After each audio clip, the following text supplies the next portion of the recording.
Hi! In front of me is Huawei Nova 11 Pro, and today I would like to show you where you can locate all your downloads. You need to begin by going into an app called Files. In it, select Browse section at the bottom in the middle, and then click on Downloads Received Files category located under Source. Lastly, just tap on Download Manager. As you can see, all my downloads are over here. If you wish to manage them, just click on the chosen ones.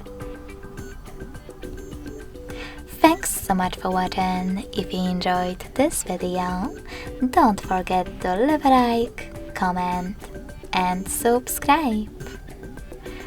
Bye!